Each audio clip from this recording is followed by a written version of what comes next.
You asked for it. Here it is. It's a podcast from Apathetic Enthusiasm. On this episode, we talk the 3 L's. That's right, Lasso, Loki, and what happened the last 4 months here on Apathetic Enthusiasm. You caught me off guard, Brandon. I was gonna do it. It was hesitant. We're shaking off the rust. Hello, everybody. Yeah. I'm Travis. Hello, everybody. I am Brandon, and this is Apathetic Enthusiasm. Since May of 2021, Apathetic Enthusiasm has been on hiatus, but no longer, friends. We're here for you. You know what I just realized, Brandon? I think I've got like a virtual background thing going on because it's doing like a green screen effect on the Rick and Morty poster behind me. Oh, it's weird. I wasn't ready for that. Anyway, hello everybody. Welcome to the podcast that is all about Brandon and I.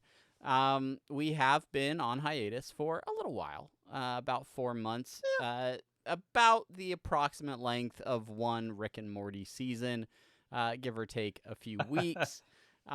If you are a fan of Interdimensional RSS, you know we just got through season 5 and had lots to talk about, including some great interviews and things like that. So if you've somehow missed any of those episodes, I encourage you to go check out Interdimensional RSS. But we are excited to be back talking to each other and talking about the things that we have watched and seen and experienced that were not Rick and Morty, to include the 3 L's as we've in our best like preacher like forming a message. We're gonna come up with something that all starts with the same letters.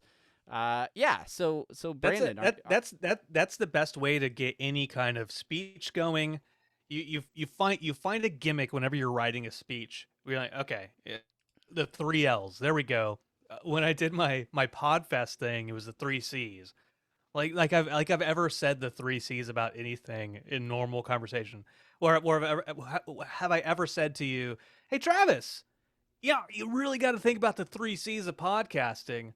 No, I've never said that, except for me to tell you, hey, by the way, when I'm doing the speech for Podfest, I'm going to talk about the 3 C's of podcasting. That's right. But do you still remember the 3 C's? Yeah, content, community, and collaboration. There it is. He's got it. He's still got it. Thanks for coming to our TED Talk. Well, Brandon, for starters, we'll just before we get into the nitty gritty, the meat of this episode, we will remind folks who have been away for so long how they can interact with us, get in touch with us in case they have any thoughts on this discussion or they want to follow along with all of our comings and goings on the social internet. We are over on Twitter at Apathusiast. I am at Jogomino. He is at Barnyard Cruise. You can find us on Facebook, facebook.com/Apathetic Enthusiasm Show, or send us an email, apatheticenthusiasmshow@gmail.com. We still have an Instagram, apathetic_enthusiasm, and our website, apatheticenthusiasm.com. Brandon has been a busy bee working on those websites. Buzz. We are currently streaming live over on twitch.tv/apathetic enthusiasm. You can join us Monday nights when we record most of our content and interact with those shows, whatever that may be, whether that's Apathetic Enthusiasm or Interdimensional RSS. You can also catch video versions of our podcast at youtube.com/apathetic enthusiasm. Thanks to everybody who is newly subscribed over there. If you're watching this on YouTube, hit that subscribe button, like, comment, let us know that you're here. We see the viewer counts. We know whether or not you're here, but we appreciate you all the same. And there's hundreds of you, and all of you clamoring for more of our thoughts and words, and we can't sustain it. But we do appreciate you being out there. And oh my God, there's 200 more out there in the stream. This is incredible. Look, if you want to be a part of history, be sure to go out to twitch.tv/apathetic enthusiasm. Ladies and gentlemen, it is amazing. We might have to pause for a second, Travis, because it is blowing my mind. Oh my god! Oh, we need. Let's enhance our spam bot. All of a sudden, we gotta get. Oh, the moderation chat is moving too fast. It's There's going so crazy. many people interacting. It's amazing. Oh, it's slowed down. Okay. Oh, yep. It's just Matt again. Okay. Yep. All right, just Matt. Finally, you can support all of our podcast endeavors. You can buy a t-shirt at apatheticenthusiasm.com/shop. That'll take you to our TeePublic page. Or you can support the show at patreon.com/apatheticenthusiasm. We've got some new content up there, a couple of Rick and Morty commentary tracks, and there's stuff out there. You can hang out there or don't. We appreciate you all the same. Or don't. The last thing, if you are making a podcast on your own, make sure to use the code AEPOD over at blueberry.com for first month free, and we get a little bit of money depending on which plan you pick. Yeah. It's not a lot of money. It's really just that first month. Yeah. You know what that made me think of? That made me think about the first half of season 5 of Rick and Morty when we got really into the bit about talking about promo code RNP15 RNP15 for 15% off a loot crate. And That's right. And we were like talking about it at an annoying level. And then one week we just stopped. Yeah. We just stopped bringing it up altogether. We did, yeah. It's nowhere. It's nowhere at all. But you can have your loot crate by going to lootcrate.com and use the code RMP15. I don't even know if the code still works, but if it does, 15% off your first loot crate. What could hurt? Yeah. Anyway, it's good to be back. It's good to relax, kick off our shoes. I mean, I don't know why I chose to wear shoes every time we recorded an interdimensional RSS, but it's good to have the toes out, wiggle them around a little bit, and relax. I don't kick my shoes off when we record. And as a matter of fact, I will be honest with you. I'm starting now. I'm going to be honest with you starting now. Oh, just now. Okay. I sometimes, if I'm walking through the house and I don't have shoes on, I will put shoes on before we start recording because I'm more comfortable with shoes on while recording. That's very interesting. Do you have any idea why that is? I don't know. I think it's part of feeling like performative, where like I feel like I have to be entertaining, and then I want to feel comfortable in my body to be able to do that, right? To be stupid and act all kind of weird. I will even like pajamas, or if I'm like I've been messy all day, sometimes I'll take the pajamas off and I'll put on pants, like different pants, not pajama pants. Actual human pants, not like your COVID pants. Yeah, and I'll put the pants on, I'll put the shoes on, and then I'm ready to go. It's amazing. It's weird. It's like I have to floss my teeth before I go for a run. I don't know why. That's a thing? That's a thing for you? It is a thing, yeah. Because like as you're running, like everything starts to feel tight. And then for some reason I have this like mental thing where I think that my teeth are too tight together. And so I floss beforehand to give it just a little bit of extra, a little bit of space to get to tighten up. Yeah, that gotta tighten up the old teeth when you go for a run. So make sure you floss before. Yeah, that is very strange. I mean, the shoes thing, I think I get. The pre-run flossing, probably not. Bust out the old water pick before you do a 10K just to make sure everything's in its proper place. I did a test Sunday, as a matter of fact, not with the running thing, but with a separate thing, which is I went to Vaughn's, and they have the pre-made cocktails. For people outside of California, Vaughn's is a grocery store. Safeway, Ralph's, Lucky's, Pick and Save, Piggly Wiggly's, Kohl's, not Kohl's. But anyway, like the pre-made cocktails, and normally these pre-made cocktails like margaritas, Bloody Marys, they're very, very, very sweet. They're not as good as a regular cocktail that you would make on your own or get at a bar. But I went to the store and I saw this glass bottle of a margarita, pre-made margarita. It's small. It's about like the size of a Gatorade bottle, essentially.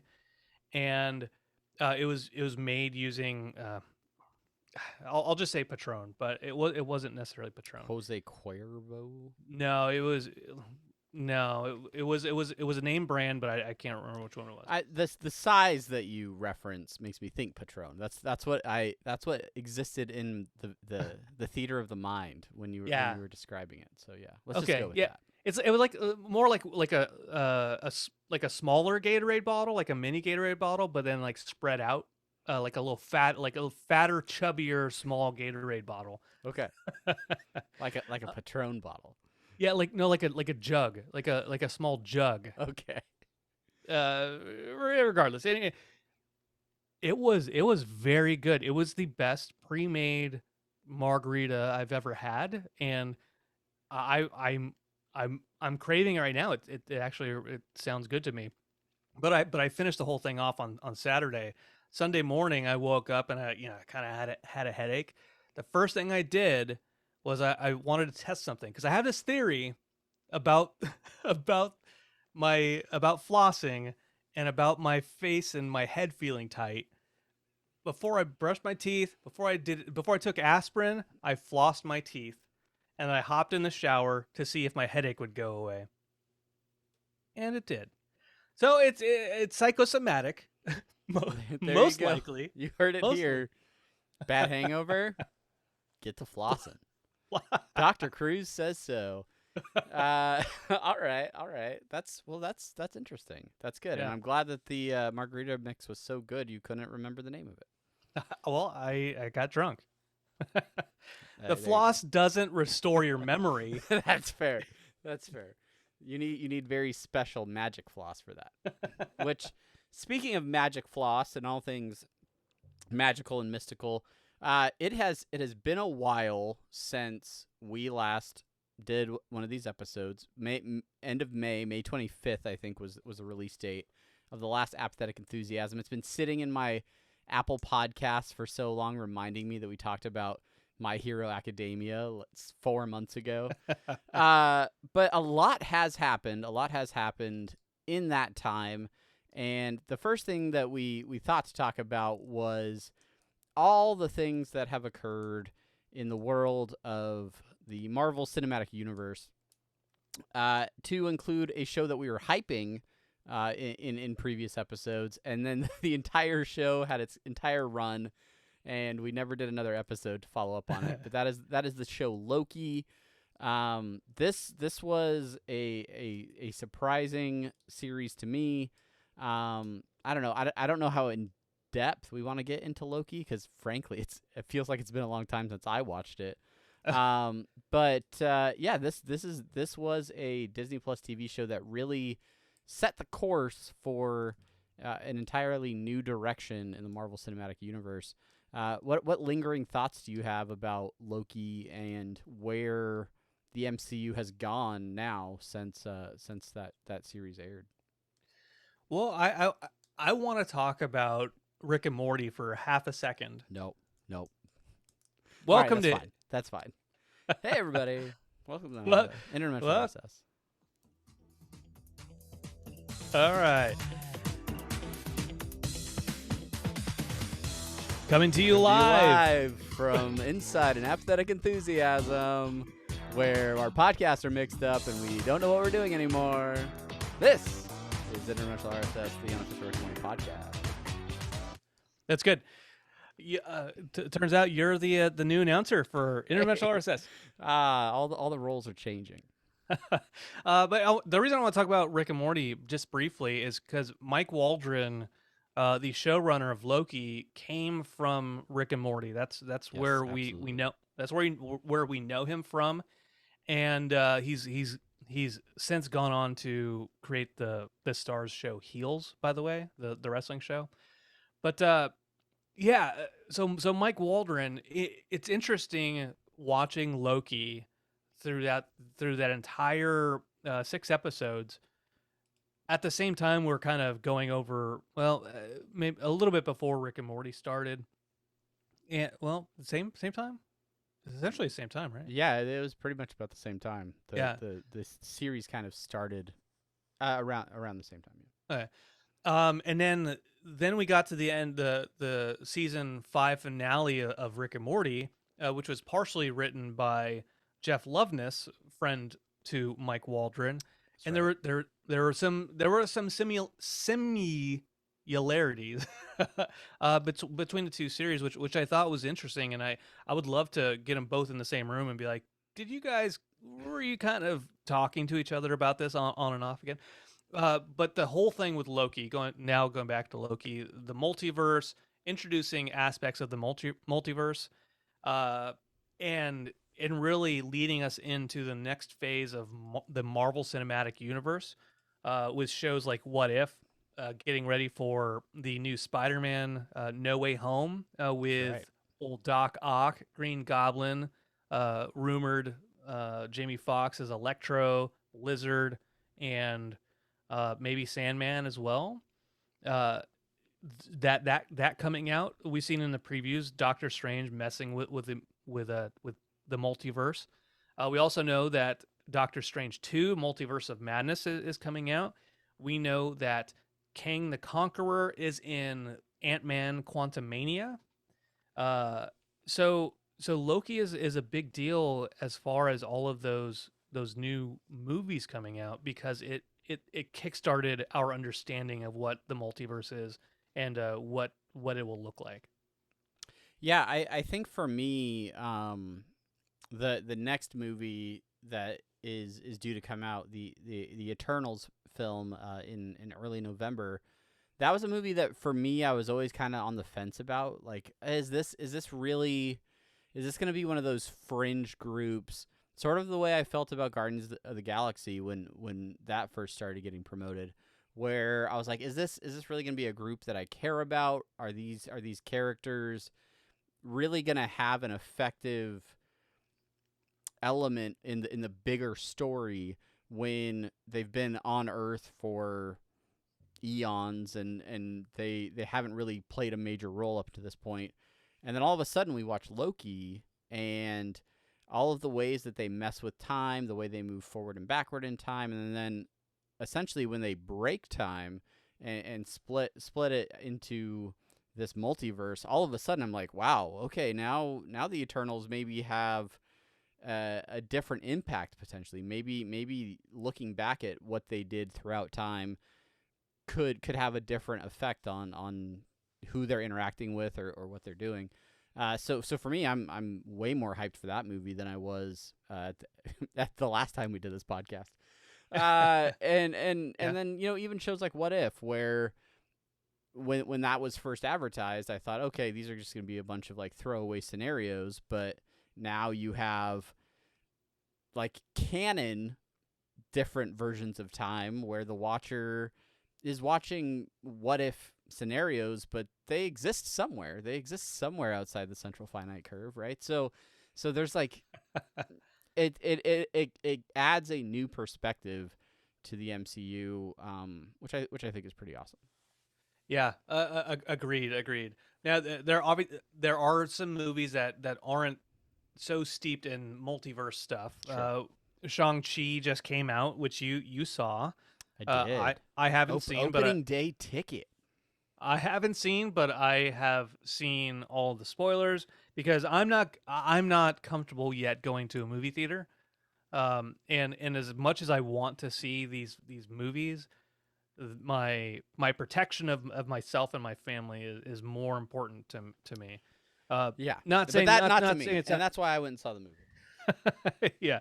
But you live in Oklahoma, where they're taking care of business. Where Yeah, COVID definitely doesn't exist yeah, out here in Oklahoma. and I'm in California, where the cases are going down. So Yeah, that's why I care more about yeah, protecting myself. exactly. Get your shots, everybody. Just get them. Uh, We're done talking about it. Yeah, but yeah, I it, saw Shang Chi, and I thought it was amazing. Phenomenal movie. It again has me hyped for Marvel movies. It's an original character that I was not familiar with in the comics, which from what I hear, is maybe a good thing because of some of the problematic ways that the character was portrayed in the comics. But there's a conscious effort to retcon some of the ways that they dealt with the Ten Rings and talked about certain characters, the Mandarin, like is retold. They've addressed some of the ways that they utilize those characters in the past, which I think is great. And they are playing with new aspects and new characters in this movie that it's just showing a different side. It's bringing other characters to the forefront. And you have people, warping through tunnels like Doctor Strange, and it's now we're kind of used to it. Like we're like, oh yeah, okay. What's Doctor Strange's buddy's name? Wong. Yeah. He is like the new, almost like the new Coulson, in terms of just like showing up in movies and kind of just like doing something in the background, and then back to the Sanctuary or whatever it's called. Yeah. So I think it's great. A really solid story. Marvel crushed it. I did see Black Widow as well, which was good for what it was, but I felt like didn't have the same level of stakes that maybe it could have. Which after That's the fair. events of Endgame, it just doesn't. If it had released prior to Infinity War or Endgame, I think would have been terrific. If it found itself in the right release order within that timeline. But again, it sets up some other events for the MCU and other characters that could become prominent moving forward. So lots of good stuff. Lots of good stuff happening. Lots of good stuff. I think that Black Widow. That's why I wasn't excited about it. I would have been excited about a Black Widow film had it been before Natasha dies. Yeah. It sets some stuff up. It's another one I haven't seen. Admittedly, again, I've read all the spoilers. Although that one I could have rented that one. I just haven't. And I will. But it sets some things up. Like more Dark Avengers kind of thing, a little bit. But other than that, it doesn't really have a monumental impact to the events going forward. So it helps. Whatever. It helps put a bow on Natasha's story. It helps sort of give that level of backstory and closure to Black Widow's character that you don't necessarily get with her just being sacrificed for the Soul Stone. But maybe you should have that before she dies. I agree as well. I agree with that. One last bit of very recent Marvel news. We have a brand new trailer that dropped today for yet another Disney Plus series coming this November, end of November, just in time for the holidays. That is, of course, the new series Hawkeye. Jeremy Renner once again coming back as the titular character. Have you gotten a chance to watch this trailer? No. What are you doing with your life? I could have done just a. Oh my god! I could have done just a little. Siri was looking up Jeremy Renner for me. I could have done just a little bit of prep work. I started driving home from work, and I sent you just a message saying Hawkeye, and you're like, I'm watching it right now. And then I got home, spent some time with the family, rushed up here because I was running late, and then I forgot all about watching the trailer. What is in the trailer? Can you tell us? Can you describe it for comic book fans? You may or may not know that within the comics, Hawkeye has been replaced with a female version of Hawkeye, and this is the MCU's version of telling that story. So there's a very definite like Christmas theme throughout the trailer, and I think that's in part because Christmas is happening in the episodes, but Also, the timing of the series. But yeah, Hawkeye is back with his family. The events of Endgame are over. He's back to trying to live that quiet life of, being a dad and being with his family. But unfortunately, news pops up that the alter ego that he was utilizing to express some of the darker sides of his character, Ronin. That's right. So that was Endgame stuff, right? Yeah. Yeah. So there is a masked vigilante in the Ronin costume that is wreaking havoc in like New York City or something. So Hawkeye sends his Clint Barton sends whatever his name is sends his family off while he goes to try and figure out who is portraying Ronin, right? Tracks him down, unmasks the vigilante, and it turns out to be Haley Steinfeld, this female archer who he basically takes under his wing, and I'm guessing throughout the course of however many episodes we get with the series, he will teach her what he knows about being Hawkeye. She's an expert archer already, and this is sort of a passing of the torch for the Hawkeye name to what I'm assuming will be the future Hawkeye throughout the MCU. Okay. All right. So we are essentially, what we're doing is we're building the Dark Avengers, we're building the Young Avengers, and we're building the X-Men. The X-Men. As soon as they show up, and it's gonna happen at some point. Because it is heavily rumored that in Doctor Strange 2: Multiverse of Madness, which Wanda is a character in, Wanda Maximoff, the Scarlet Witch now named, that she is going to be up against someone from the X-Men universe. That is the rumor that is out there. I think pushed by one of somebody who's on the production of Multiverse of Madness. So just throwing that out there. The X-Men and Netflix, they will show up. They will show up someday. But yeah, ultimately, I think after Endgame, I said I wasn't excited about Marvel stuff anymore, because they have to entice me with something that is equally kind of huge in scope, a threat, large threat, and I think they have enticed me well enough with my love of the multiversal stuff, and a big bad in Kang the Conqueror. And I honestly, I don't know that much about him. Yeah. But the way they've set him up at the end of he was like the nameless one at the end of Loki. Right. But him being like, there's worse than me. I was protecting the timeline, guys. Yeah. So see you later. Yeah, I'm excited to see him pop up throughout some of these different properties, and we haven't seen it yet, but there's already a lot of rumors and speculation about when that will happen, and there's just still so much Marvel to come throughout the rest of the year. Three more months in the year, and we've got 2 films, I think one or two series still happening. Yeah. So lots. She-Hulk will come out eventually.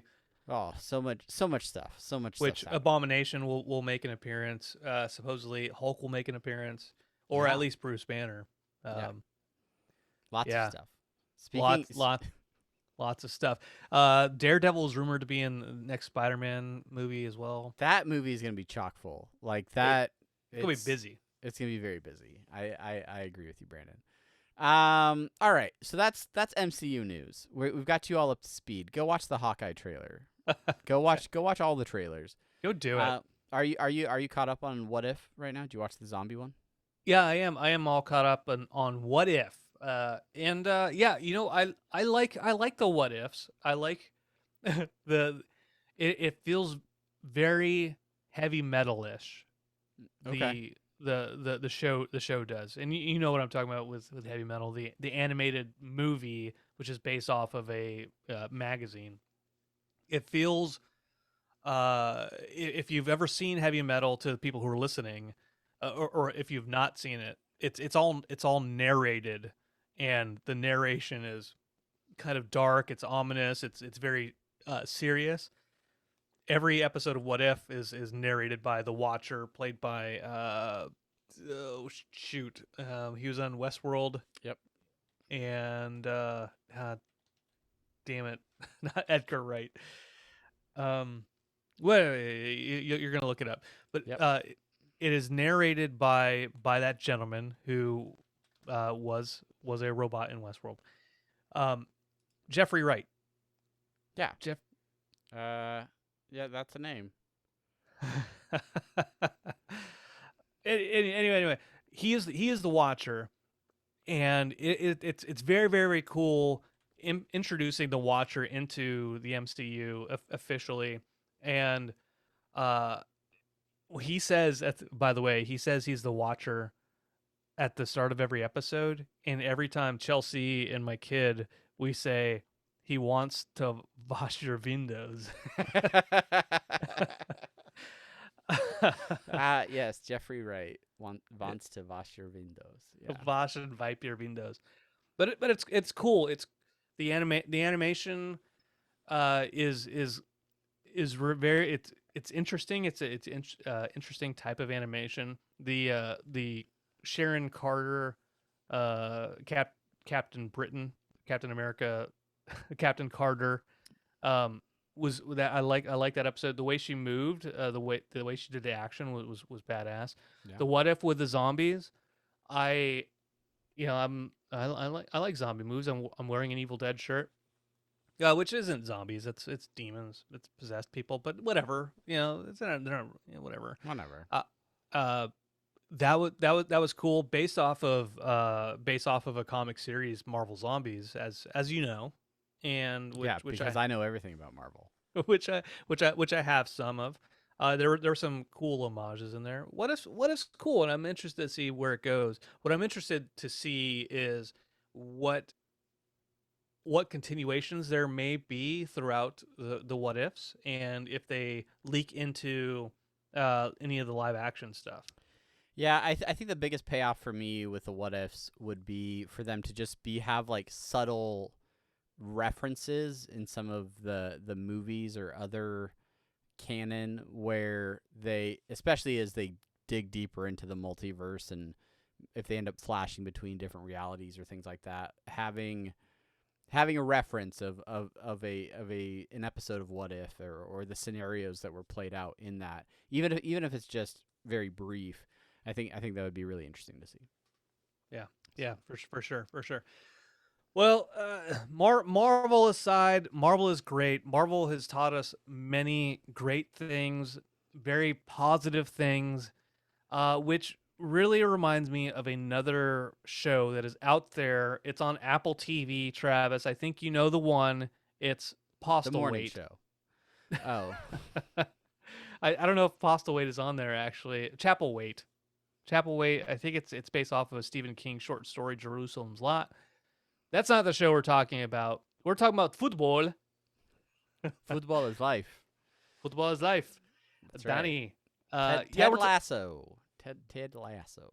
Ted Lasso. And tell me again, about it. yes, we've been gone for 4 months, but we were definitely late to the party on Ted Lasso. Not only has season 1 been out for a very long time and has grown a huge fan base, but we are now into season 2. Season 2 began while we were on hiatus. I had heard from a lot of people how great this show was. It always seemed like a show that I think I might have enjoyed, but again, not being an avid soccer fan, I thought, well, all right, maybe I'll check it out at one point, but I'm not super eager to watch this. And then I took a work trip over the last few months, and I thought, I'll try it out. I'll watch a few episodes, and got like 3 episodes in, and then thought I need to stop. I need to regroup, with a wife and see if this is a show that she would want to watch as well, because as I got to know the characters and Jason Sudeikis's character, the titular, that's 2 titulars in one episode, Ted Lasso, his attitude and positivity is infectious, and the story of him as the new football coach for a team that their new single owner is actually trying to sort of destroy. It was great. It was his positivity was infectious, and I knew Sheena would really enjoy that. So we went back. We started from square one. I rewatched those like first 3 episodes with her, and then we kind of just binge watched through the entire first season. And then about a month later, the second season started. And it's been great. I think along with some really funny moments, the show also has like a lot of heart and some really likable characters. So I think the show is great. What got you to finally take the plunge and activate that Apple TV subscription so you could watch Ted Lasso? Well, just so we're clear, I've had the Apple TV subscription because I have AT&T, so I guess it just comes with it. I don't know. That's I don't know. not right. I have AT&T and I get HBO Max with AT&T. Oh, really? Huh. Yeah. Well, I don't know how I have it, but I have Apple TV, and maybe I've just been paying for it for for years, and I just haven't. This guy's so rich he doesn't even know he's paying for Apple TV. that's how they get you. I do want to talk about if we can, if in our last 4 months section, remind me about subscription services. Yeah, so I had heard about Ted Lasso. The best corollary I can think of is Lost, which is people talked about Lost. Everybody was into Lost. People kept saying, "Yeah, you should watch this. You should watch Lost. Watch that." And then I watched an episode of Lost, and I'm like, "Oh, that was pretty good." Damn it! All right, maybe I'll watch some more. And then I asked Chelsea, "Do you want to watch this pilot with me?" And she said, "Sure." And then we watched Lost, and then we watched the entire thing. We watched the entire thing to get in. History was made. Now we're best friends, you and I. There you go. Well, Ted Lasso, not everyone had been talking about it, but specifically Matt Sizemore had been talking about it on Rounding the Bases with Rob Askew, and he kept telling me to watch Ted Lasso, and I was like, yeah, I'll give it a try someday. His brother Ross, he also is like, "Hi, Ted Lasso, you gotta watch Ted Lasso." I'll watch. I'll try it someday. I will try it someday. At the time, I didn't know I had an Apple Plus subscription. I didn't bother looking into it. I was like, someday I'll watch it. I don't know how, I don't know when, but I'll watch it. I went on a work trip to Virginia. And on the flight to Virginia, I was looking through the American Airlines Entertainment on Board app, like, there's a Nobody with Bob Odenkirk, who has successfully recovered. And I'm like, yeah, let me watch this. So I watched Nobody. How was that, by the way? It was pretty good. I liked it. He's badass. Bob Odenkirk is awesome. Odenkirk's great. And then I finished watching that, and I still had like 3 hours to go.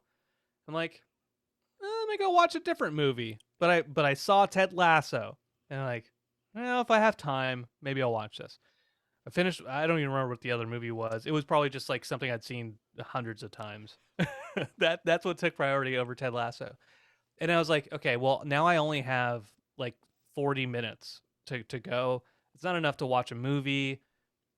Okay, I've got enough time for this show. I will give it a shot. And so I watched Ted Lasso on the plane. We were starting to land as the episode ended, and I thought that first episode he ends, and he's I I'm on a work trip and I'm away from my family and away from my son. I was like, oh man, you got me. You got me, Got you bastard. hooked. I was there for a week. I started flying. I flew home.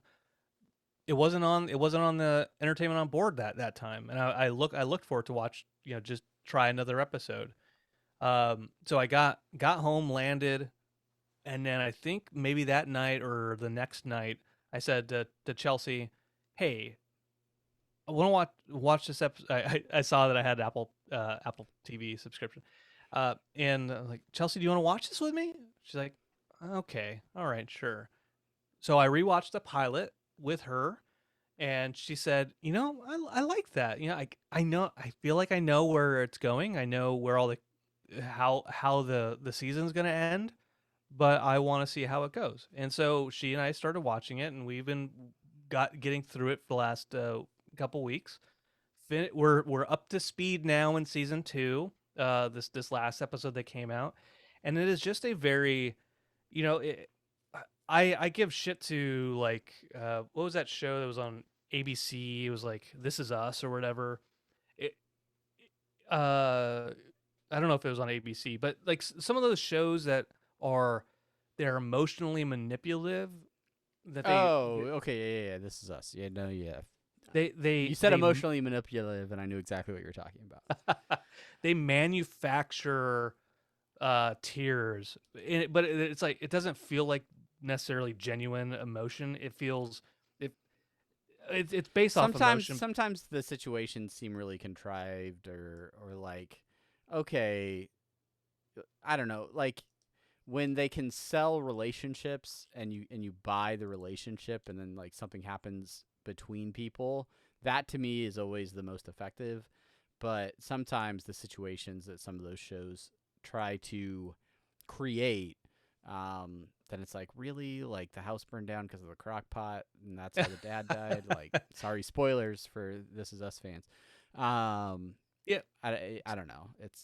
Okay. So you're tracking. Ted Lasso doesn't feel like that to me, because it, like, on one, it all seems to come from a place of sincerity, and it's not playing it. It's obviously manufactured because it's a TV show that's written, that writers sit in a writer's room, and they put together these situations. Ted Lasso's not a real person.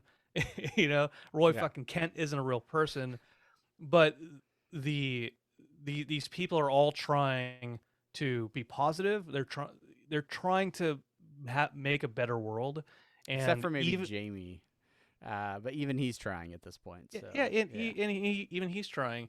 But even though people are trying and they're still doing their best, they still have their failings and their faults, and it, to me, that's true. Even like, I'm not a perfect person. I can try my best. You're not a perfect person as much as I tell you you are. And you try your best, and that's all we can do to be better people. And that's what kind of jumps out at me. That aspect of it I love, but the other part of it that I think is really cool to see is how this show deals with mental health, and the way that they're not afraid to deal with certain situations, both from like the mental health of the athletes, but also specifically with Ted Lasso, you have this character who is extremely positive, and outwardly he just exudes positivity and happiness and optimism. And as the show continues and you get to know more about this character, you realize that exterior, that facade, is hiding a lot of pain and a lot of different, just struggling with a lot of realistic, real world problems. And especially in season 2, I think they do a lot to talk about mental health and being able to get help with those issues and work through those problems. And I thought that was, for me, the biggest twist in season 1 was the fact that you had this guy that was just a ball of happy energy who is going through a divorce and is separated from his kid and all these different things, and it's just really interesting, and I think they do a good job of handling that and sharing those stories, and talking about people overcoming that kind of adversity. Yeah, there are a couple of things that jump out at me, like a depiction of a panic attack.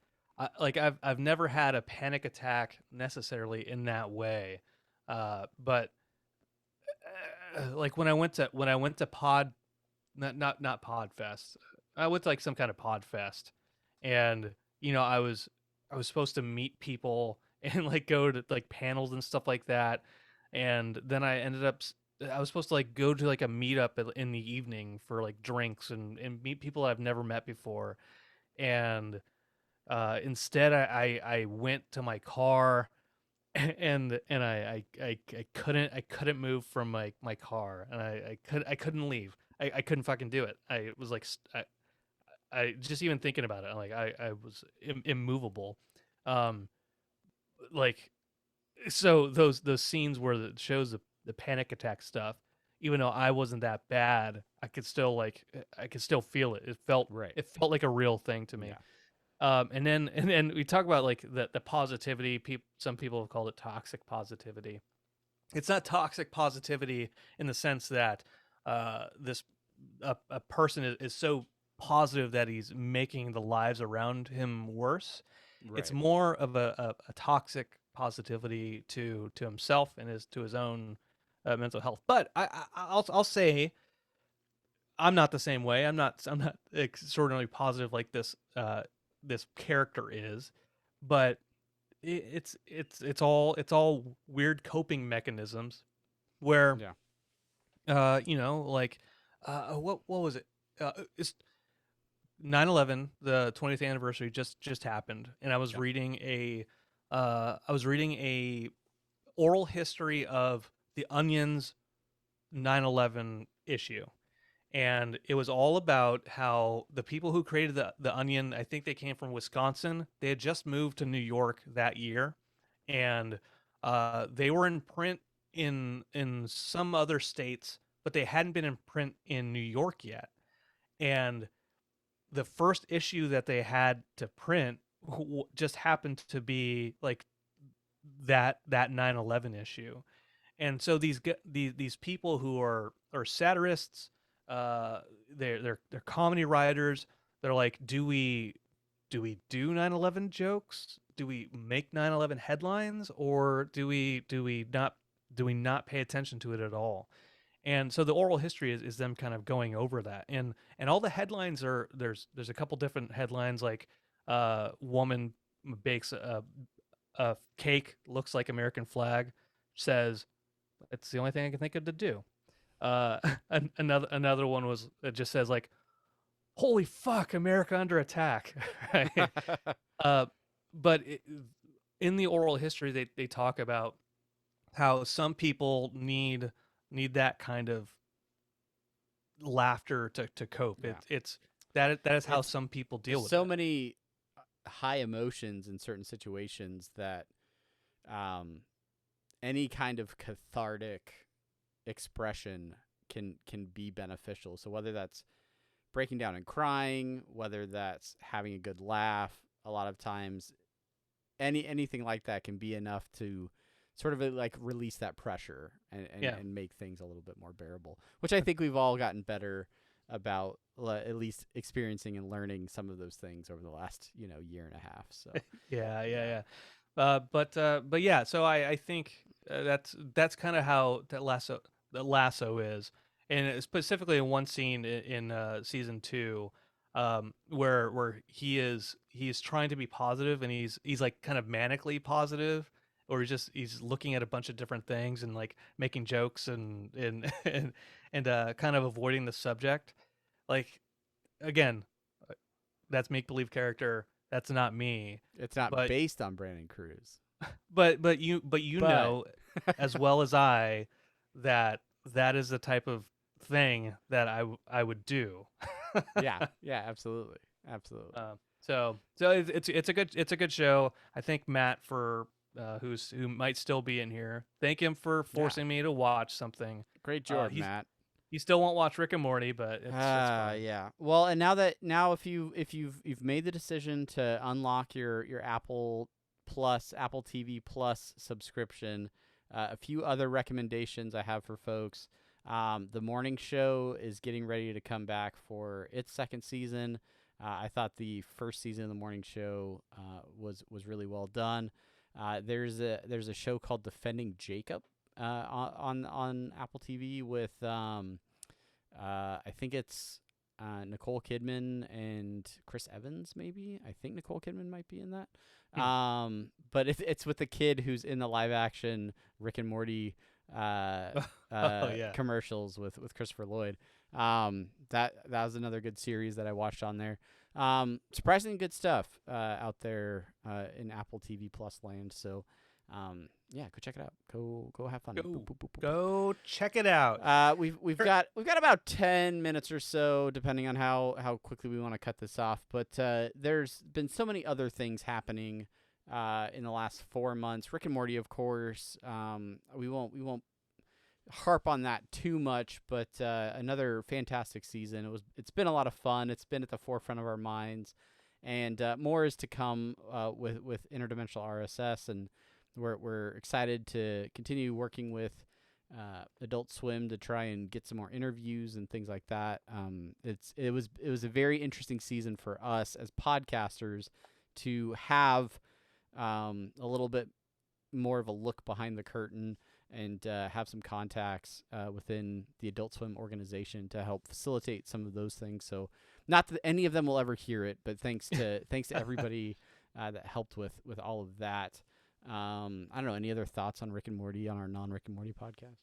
Yeah, I mean, I was thinking about this on the drive home. We talk about flagship podcasts. Technically, we say this is the flagship podcast, but I think flagship is supposed to be like the one that everybody knows, and then the ships around.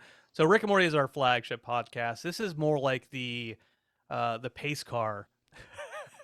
This is podcast. This is the oldest ship in the fleet. This is the one we bring out for parades, and we're like, oh, it still floats. Look at that. Isn't that like fun? at the air show? It's like the biplane. That's what this is.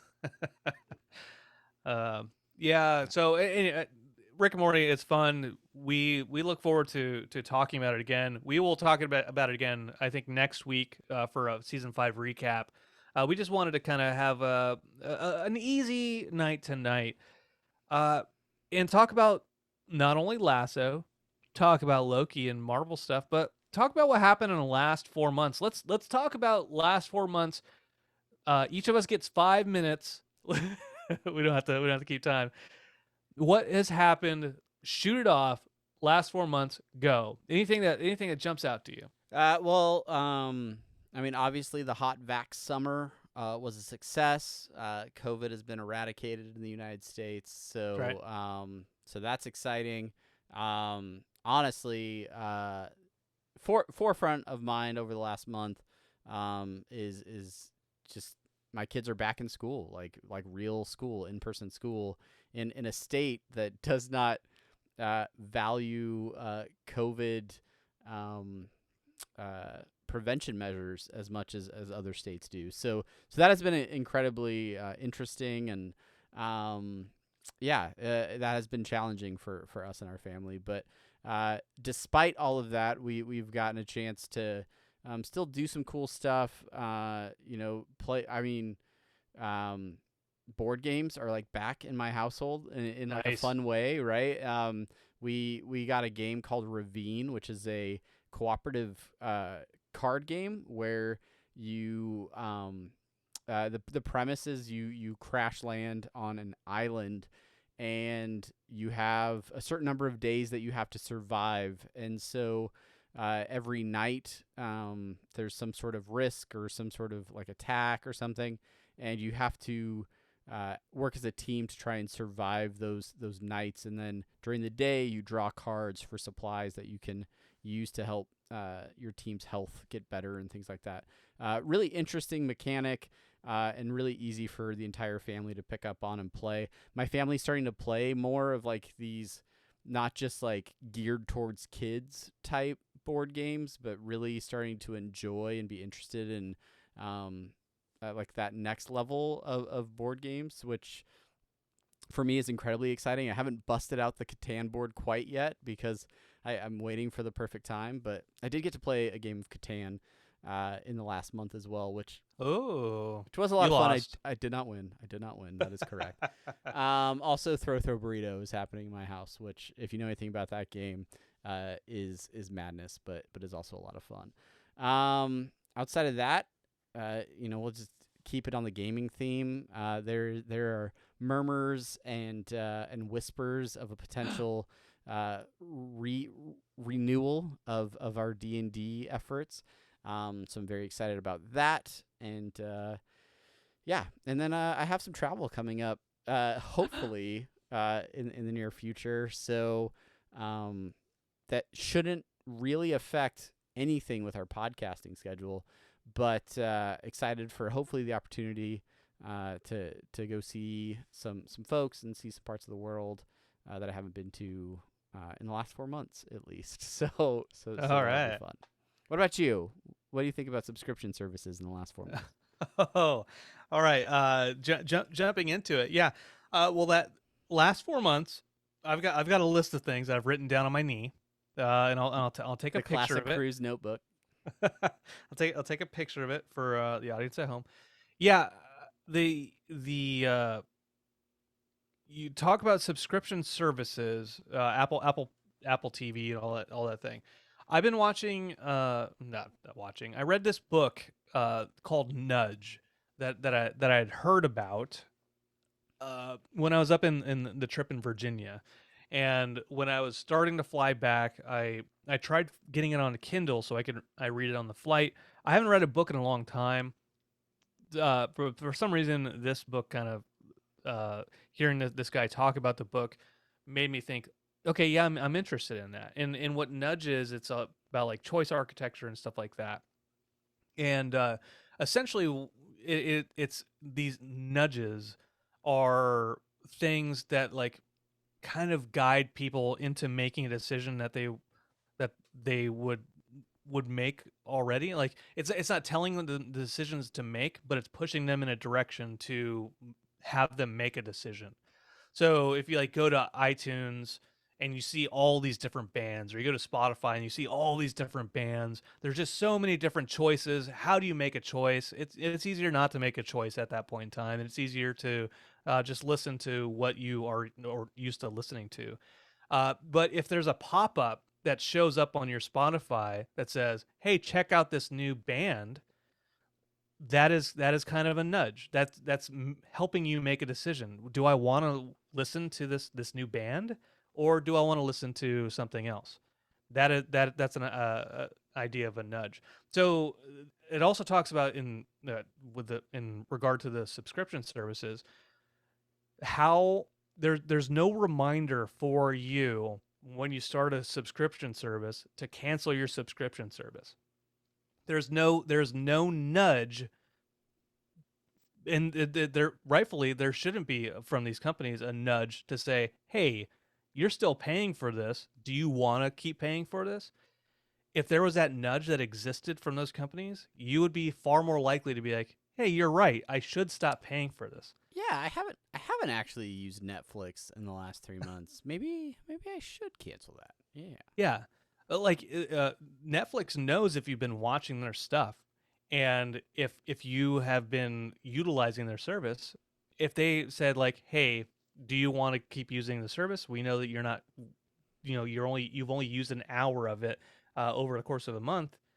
Do you want to continue the service?" That would be an example of a nudge, which would then make you, the consumer, be like, "I do want to make a decision, or I don't want to make a decision to canceling it." Similarly, it's like burying stuff under bureaucracy. So if you have a service that you're paying for monthly, and you want to cancel it, you go to the website and you say, "Okay, scroll through. Like, where can I cancel this?" You keep scrolling through. You go like you click a couple links. You can't find where to find it, and then it says in order to cancel this, you have to call this phone number. That's all. I forget sludge. They call it sludge, in the sense that they are keeping you from making a decision because it's making it harder to make a decision. So, anyways, that is infuriating to me. Just thinking about that. And I know it's done intentionally by so many organizations, but it's when I've been in those situations, I've legitimately paid like second annual subscriptions for things because I couldn't find where to cancel a subscription in time before it was renewed. I understand that issue very well. So I read Nudge. It is a good book. They start talking about a lot of like political, like socio-political stuff later on, but the core concept of it is really interesting to me, and that's why I started working on our website again, because I wanted to make it where it's, people go to the website and then they see a subscription or they see an episode, and they don't have to like go digging stuff. It's just right there in front of them to help push a decision. Hey, it looks like you haven't listened to this podcast in a long time. Are you sure you still want to subscribe? Are you sure you still want to subscribe? Now, moving on real quick, I've got a couple more things here. If Matt might be asleep, he said he was going to go to sleep. He said he was about to pass out. This is what I have for Matt. Matt and I, we played the demo for Madden 2021 or whatever the next 22. Yeah, whatever the next Madden is. And it's a Madden game, so it hasn't really changed. We played together a couple times, and he kept losing to me, and Matt is better at Madden than I am, and it is annoying that I kept beating him. So we did play one round, and I clearly let him win that one. And then I was telling my kid earlier, whenever I play games with Unky Size, sometimes I let him win a lot. That way he'll keep playing games with me. And then let him win, and then he'll be happy, and then we can play another round, and then I can win. We had a rematch. Matt actually won because my guy, I was trying to do a screen pass, and he wouldn't throw. But then all of a sudden he's trying to pump fake, and I threw it to my guy, and then he tried to hurdle over a dog pile, and then he fumbled, and then Matt won. Anyways, needless to say, Matt is fun. We should play that again sometime. Matt. No, I didn't let you win, Matt. No. He's in the chat. No, it's because of your great Madden skills that he lost. I told him stop throwing intersections. Stop throwing intersections. Stop throwing interceptions, and you will win. He won. He won when he finally stopped throwing interceptions. So speaking of intersections, I am starting a fantasy. I'm not starting it. I'm not the commissioner, but I am in a fantasy football league with people from work, a bunch of computer programmer type people who many of whom do not follow football at all. And I'm extremely excited to see how this season goes with a bunch of people who embrace the fact that that fantasy football is like D&D for jocks. They're all about the D&D part, not so much the jocks part. So I'm very interested to see how the season goes and see what they think about fantasy football. I think at least 8 teams. Managers have never played fantasy football before, so I think it should be really interesting. Should be really interesting. I'm not on a fantasy football league this year. I almost was on yours, but I didn't beat him to the punch. That's right. The last thing I have was this guy Jeff Skunk Baxter, who was a guitarist for Steely Dan and a guitarist for old Doobie Brothers. I started paying more attention to him recently because I think I saw him outside of my work. He was walking out of the building as I was walking out of the building, and he has a ponytail. He has a gray hair ponytail, slightly balding. And he's got this badass handlebar mustache. instantly recognizable. I'm pretty sure that's Jeff Skunk Baxter.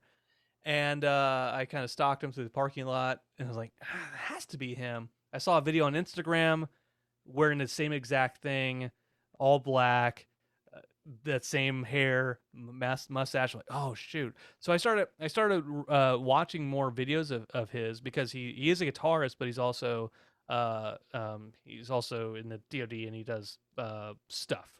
And he was talking about like innovation and innovative thinking, and then I was like, okay, move over to his guitar stuff, and he's talking about like different styles, and we all, even doesn't matter if you're a heavy metal guy or whatever, as long as you have your style, no one can do it like you can do it.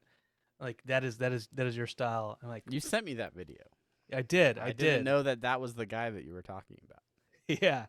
Yeah. What a badass. Anyway, Jeff Skunk Baxter, I am going to be his best friend. I'm going to make him be my best friend. I will stalk him till he is. Be my best friend, Skunk. Come on, Skunk. Well, there you have it. There's the 4-month summary. You're all up to speed now with the wild things happening in our lives. If you're listening to this podcast, let me say thank you. Thank you for going on this journey with us, for continuing to tune in. There's no Ricks, no Mortys to keep you coming back. It's just me and Brandon, and so we appreciate you guys supporting the show. And just if you're new here, maybe you're a transplant from season 5 of Rick and Morty, and you're here for more pod. We appreciate you checking out these episodes.